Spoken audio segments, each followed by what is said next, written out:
ನಮಸ್ತೆ, ನಾನು ನಿಮ್ಮ ವಿಜಯ್.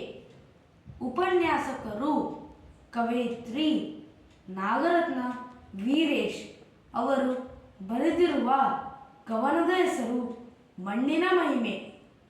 ಮಣ್ಣು ಮಣ್ಣಿಂದೇತಕ್ಕೆ ಬೀಳುಗಳಿವೆ, ಮಣ್ಣಿಂದಲೇ ನೀನಲ್ಲವೇ, ಮಣ್ಣೇ ಸಕಲ ಜೀವನಾಧಾರವಲ್ಲವೇ, ಮಣ್ಣು ಬಿಟ್ಟರೆ ನಿರಾಧಾರವಲ್ಲವೇ, ಅನ್ನೋದಕ್ಕಗಳಿಗಾಧಾರ ಮಣ್ಣು, ಚಿನ್ನ ಬೆಳ್ಳಿ ಗಳಿಗಾಧಾರ ಮಣ್ಣು, ಉನ್ನತ ಪರ್ವತ ಮಣ್ಣಲ್ಲವೇ, ಮುಕ್ಕಣ್ಣನ ಕೈಲಾಸ ಮಣ್ಣಲ್ಲವೇ, ಮಂದಿರ ಮಸೀದಿ ಚರ್ಚ್ ಮಣ್ಣು, ಸುಂದರ ಪಾಕದ ಮಡಿಕೆಯ ಮಣ್ಣು, ಬಂಧಿಸುವ ಕೋಟೆ ಮಣ್ಣಲ್ಲವೇ, ಮೀವ ಕೃಷ್ಣಗಂಗಾ ಮಣ್ಣಲ್ಲವೇ, ಭತ್ತ ನವಣೆಗಳೆಲ್ಲ ಬಿತ್ತಿ ಬೆಳೆಯುವ ಮಣ್ಣು, ಸತ್ತವರ ಪ್ರೀತಿಯ ಎತ್ತಿಕೊಳ್ಳೋ ಮಣ್ಣು, ಉತ್ತಮರ